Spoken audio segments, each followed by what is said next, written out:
Back to the Basics is a thought-provoking podcast that highlights and celebrates Black culture, news, family, and community. With J. Irv and 52 The Boss.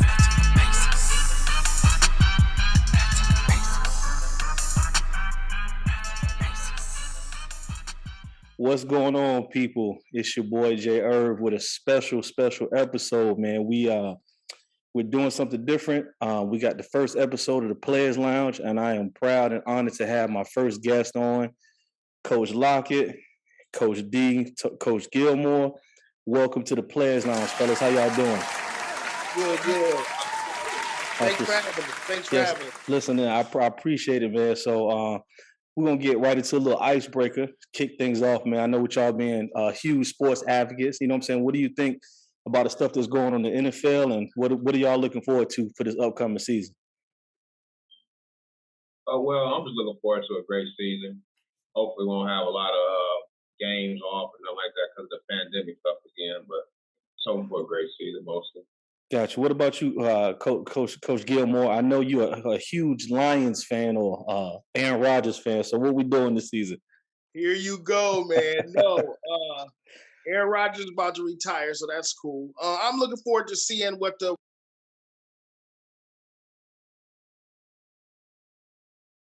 so see what I'm looking for. I want to see what the new breed got to bring to the table this year. I got you, man. So you calling it quits on Aaron Rodgers already? I see he not a man of his word. You put Aaron Rodgers on me, man. I'm not an Aaron Rodgers guy. I got you, man. Joe, you still holding to that week 4? The Lions gonna show you everything they can by week 4, and after that, you out. That's a fact. Well, that's what's up, man. So yeah, I'm looking forward to it. My team has made a lot of roster moves, man. So we're gonna see what happened in Dallas, man. So we're gonna see if CD's ready to step up, man, and hopefully they give him the ball. Because if not, I'm like Jug. I'm out at week 4.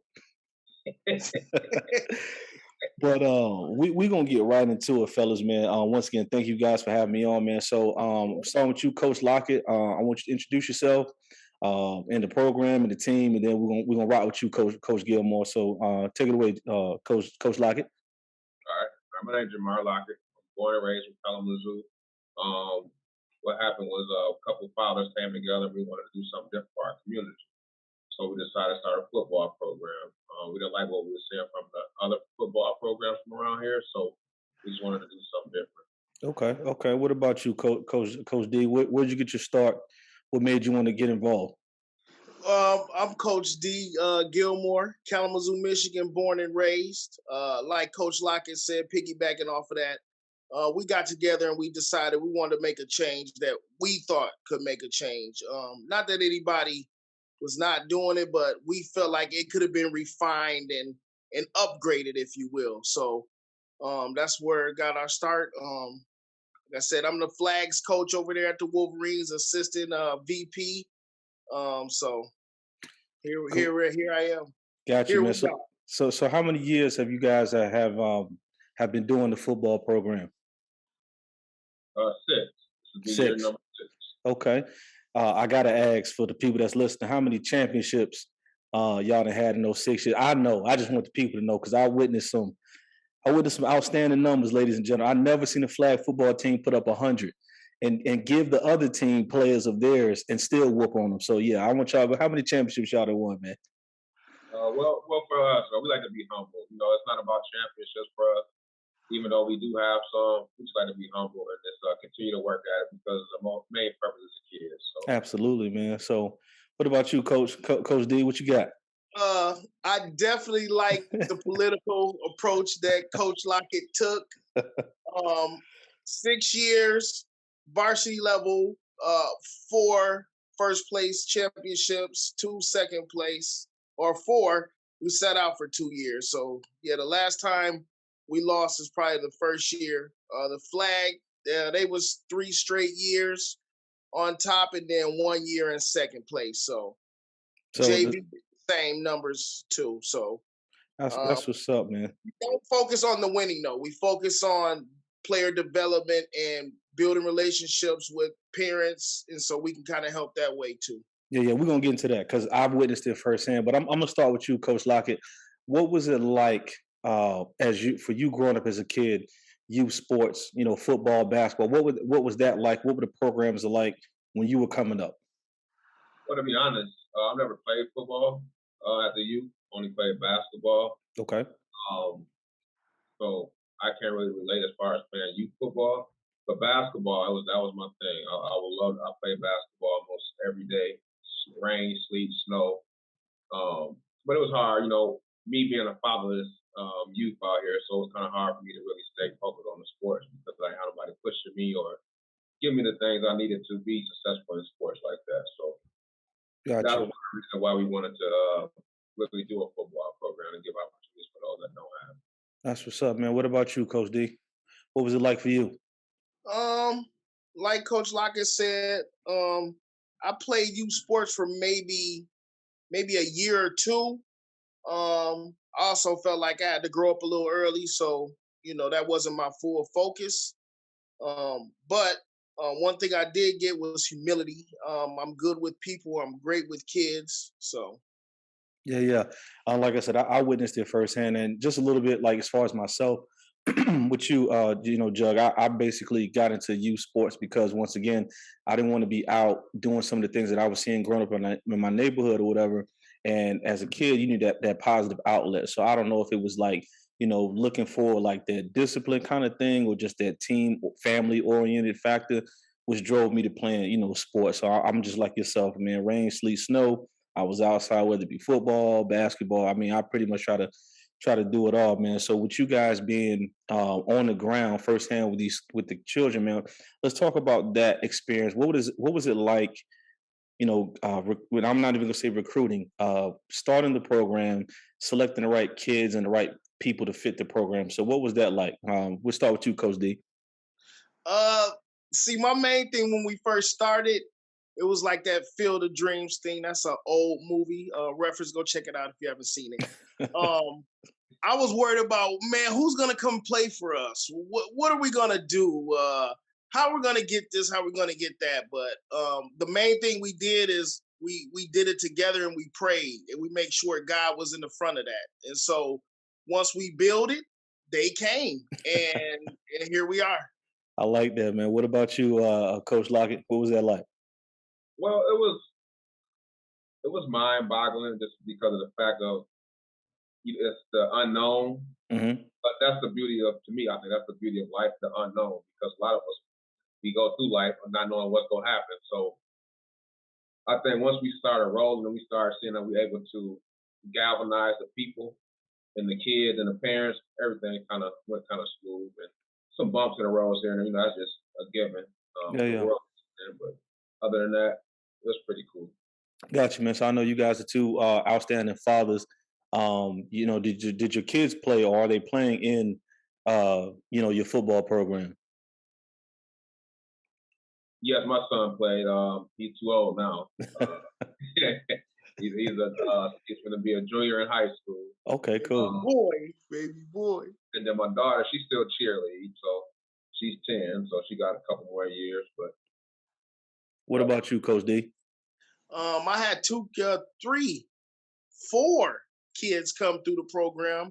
I got two high schoolers. They're currently playing for their high schools. My daughter, she cheers for the Wolverines, and my son Devin, he's currently on this year's varsity roster. Okay, cool. I know being a father and to children, having them involved in sports, it can be a really special thing. Watching them grow, your daughter participating in cheerleading, man. So, what about those? I know you see it all the time. So, what about the experience with dealing with other people's children? What kind of responsibilities do you feel like you have to play a part in their lives? And let's start with you, Coach Lockett. What? How do you feel about that? I enjoy that because, like I said, once again, I was fatherless, so there's a lot of kids out there that don't even have a father. So that's kind of been my mission to kind of not be nobody else's father, but be that shoulder that they can lean, somebody they can lean on, talk to, and kind of push them forward and believe in them.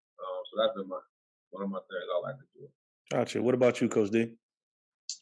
Well, I just like Can you repeat the question? I'm sorry. No, you good, bro. Coach Lockett gave such a riveting answer, man. That was gold, man. Go ahead, repeat the question. Basically, what is that experience like taking on the role of being, not saying a father figure, but being a supportive or a positive role model to your kids on the football field?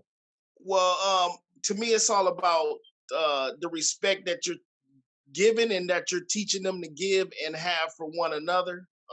When you're dealing with parents, you gotta deal with each parent as an individual. You're also teaching that kid that. While I'm out there, like I told the parents, all these are our kids now. I feel that responsibility when you're in the public. You can't do certain things. Right. We make sure that we're up to their school. So we take, especially this part of the season when we can reach them the most, we take this very seriously, the responsibility part. We go up to their schools, grade checks, make sure they're doing their chores at home, make sure they, so we take a lot of responsibility. So Gotcha. And I know that takes a special person to do that because, as you know, a lot of people are in it for the wins or how many trophies they can, talk about or boast about in their office, man. So to see, your staff and you gentlemen take that extra step, because I know for me, I didn't have that. Okay, as long as we showed up at practice, whatever it was, the coaches back then didn't really, didn't really care, so to speak. It was almost like you said, bragging rights. So it is refreshing to see that, that we have that in our community, man. So and before you go on, Mr. Urban, can we give a quick shout out to Coach Will, yeah, Coach absolutely. K, Coach Mott, Coach Jay, and our team advisor, Coach Tone, and the parents out there for y'all support and stuff like that. Absolutely. And before we keep going, is there anybody else? Like I said, I was able to look at it firsthand, so I saw the group or the village that you guys have built that have instituted with those kids, man. So before we move, is there anybody else we want to make sure we don't leave out? Tate Fox. He was very instrumental in us helping us getting this off the ground. Okay. With resources that helped us kind of. Yeah. So definitely Tate Fox. So many other people. It's hard to Our name. cheer coaches, Kiana, and all the crew. Yeah, Lena, Coach Ty. So many people that kind of help with helping us move this ball forward with this program. Please forgive us if we forgot a name. Nah, we got a little bit, so we can circle back if somebody pops up, just bring it back up. But you, Coach Lockett, you mentioned a very key point as far as like what it took to get the program off the ground, man. Not to go into too specifics, but what was that experience like? I know you guys came together. This was our vision. What was the trials and tribulations you guys had initially to where you guys are, where you guys are now? Like, what was that process like? Most of the process is still kind of the same process we're dealing with today. It's resources. Okay. That's what I think we have a lack thereof in all communities across America is the lack of resources for these programs. I see so many other programs and other things that people do in the community. They get funded, but what about the kids that don't have the money or every other resource to do the thing? So if we can get more people to really put more resources into these programs, I think it'll be a lot better for all programs worldwide. Gotcha. What about you? What's your thoughts on that, Coach D? What's some of the things that you feel like has been a challenge outside of the resources? People don't want to mention this, but just the politics of it all. I won't go into specifics, but trials and tribulations of this thing is mostly the politics of surrounding the youth sports. To me, it's a kid's game. They should leave it innocent that way, but it doesn't always stay that way. So that's the biggest challenge as far as us dealing with it. But like Coach Lockett said, funding is huge or lack thereof. So we've been pulling together as we can. We just been looking for help where we can and how we can. We do car washes and fundraisers and all kinds of stuff to try to keep this thing rolling. And God's blessed us with 6 years, and we're going to keep going on. Absolutely, man. So let me ask you a question. What do you think the differences are between like us and our community, right, when it comes to youth sports and youth programs versus other races or whatever when it comes to their funding and stuff like that? What do you feel like maybe the differences Do you feel like their community gets behind them a lot more? Or like, what do you kind of feel is the cause of such a disconnect between like what we have available to us and what others may have in their communities? Well, I would say like the key word you just said is community. They have a community. We have individuals, Okay. and with this youth sports, all these egos, male egos, and testosterone is causing a lot of ripple effects into our youth sports. They want to be one person getting all the resources, one person with the best team. But when you're dealing with other communities, it's all about community. I think we Okay. got to get back to that community. Okay. Yeah, I agree with you on that, man. I just feel like I what you got, definitely Coach D. no, I disagree. I agree. I Yeah, yeah. agree. I just feel like, like you said, if we are put the egos to the side, you know what I'm saying? Because at the end of the day, the kids suffer, you know what I'm saying? But when you have, a good group, good foundation, things will come. And like to still have you guys' program for 6 years with such limited resources is a testament to, your hard work, your dedication, and stuff like that, and what you guys doing for those kids. Let me ask you another question, and I'm gonna start with you, Coach D. I'm gonna pick with you. Okay. Um, you see it all the time with you guys, not with your program, but with kids in general. So I remember for me when I was coming up, the best kids or the kids with a lot of talent seem to get preyed upon at such an early stage. Like you have this coach, that coach, people baiting you to come to this program, baiting you to come to this high school. So how do you guys, one, do you guys experience any of that? And two, how do you guys overcome that where it's just about the program and the kids and not looking to just try to win a championship? So I know that was a lot. So you take it how No, you. but I got you. I got you. Okay, so funny story, man. First couple years we started out, like I said, we built it and they started coming, man. It was a rumor going around that we was giving kids Xboxes to come to the play for us, Hold man. on, talk about can I shave my beard and join up y'all handing out Xbox? Hey, we had some grown men say, hey, man, we heard they was giving them, man, you didn't hear it from us. You didn't hear it from us. So yeah, we dealt with some of that as far as that goes, but as far as like people coming to the games to watch our kids or anything, no, we don't deal with that because like I said earlier, we tell the parents we're not about winning and losing over here. We're about football development, life skills development. And so that's how we kind of curve that. They don't come there expecting that. And, it's kind of a good thing for us because we don't want that kind of a stain on our name as far as, we just getting the best players in the city. We've turned a lot of first year players into some high school studs. So, Yeah, yeah. and that's just through volunteer work and hard work and giving back as far as what we can do. Okay. What about you, Coach? Like anything you want to add? I know for you dealing with more so much of the back end stuff, like and you feel free to go into it if you can. What are some things that you've seen that are just not about the kids anymore, man? Oh my God. Well, first off, changing birth certificates, changing ages, um, changing names, you name it. They try everything just to win, and especially here from our city, it's a lot of that going on. It's a lot of ego driven from my city. I know it's probably going on every city, but here it's very ego driven, and they're not about the kids. Not to speak on people like that, but I'm just speaking my truth. Just in general, right? Got you. I don't see that they're really in for the kids. They're in it for themselves. So Got you, man. So, what do you feel like we can do as a community, or like what do you feel like needs to happen in order to change that? Because at the end of the day, you're only as strong as your next neighbor, right? So, if resources are an issue, how can we figure out how to bridge that gap where it is about the kids, so more resources can come through to the community to kind of help out with these programs, man? What's your thoughts on that, Coach Lockett? I think we need to get more like-minded individuals in those spaces that's willing to give up their free time. You're not going to get paid to do this, but you possibly can if we do it the right way and think about it as a community. But we do need more like-minded individuals. I don't care if you haven't played, but as long as you have the same mindset as kids first, I think anybody can put a team together and really do what's right because the main goal will be the kids. So. Yeah, yeah. What about you, Coach D?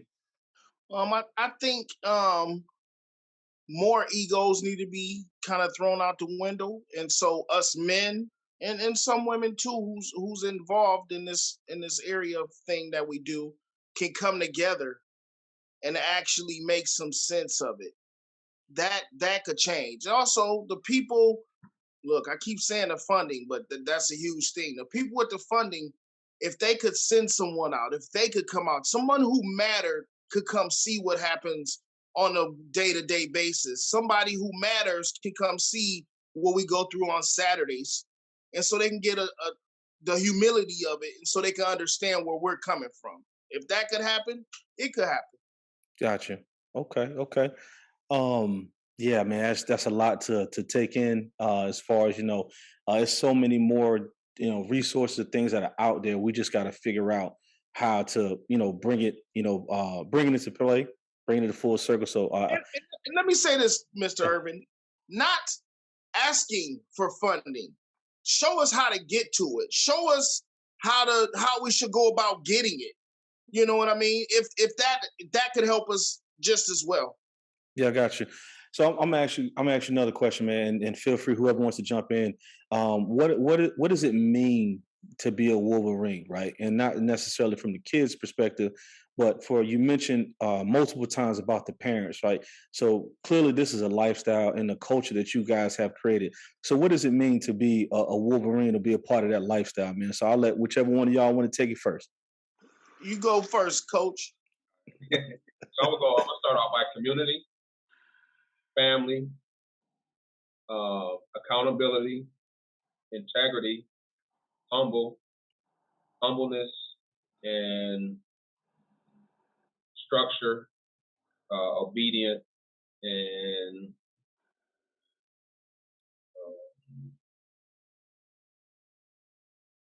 I think that's pretty much it. I think. Hey, listen, man. I thought he was gonna keep on going for a second. Oh, look, I don't know what else to say. I'll add respect for yourself. Being a Wolverine means that respect for your surroundings. More or less conducting yourself in a way that if you weren't around your parents or grandparents or whoever takes care of you, would not be ashamed to say, hey, that's my kid. Yeah. And that's cheerleading on down to the flag football players, all the way up to the varsity football players. Even when you get out of the Wolverine program, you still have to conduct yourself like that. You take that oath when you come out there with us. And for the most part, everyone ain't perfect, but for the most part, we got a good track record worth of players. So that's what it means to be a Wolverine. That's what's up, man. Let me stay right on that subject, man. What is your most like? What do you enjoy the most about being a coach? You know what I'm saying? Because you guys are not just out here for the wins, right? We've established that. So it takes a lot to do what you guys are doing, especially with the trials and tribulations that you guys are dealing with. So what is your why, Coach D? Why are you a coach? I'm a coach because at the end of the day, we're building something together as men. Our children will be able to look back on this and be proud of their fathers for what they have started.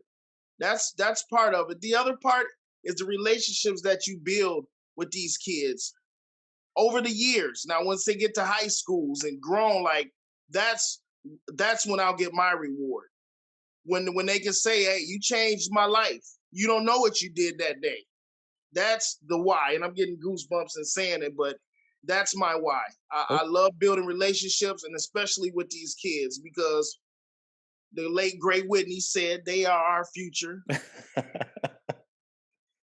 that spirit, and you get them goosebumps, boy. Look. I know, man.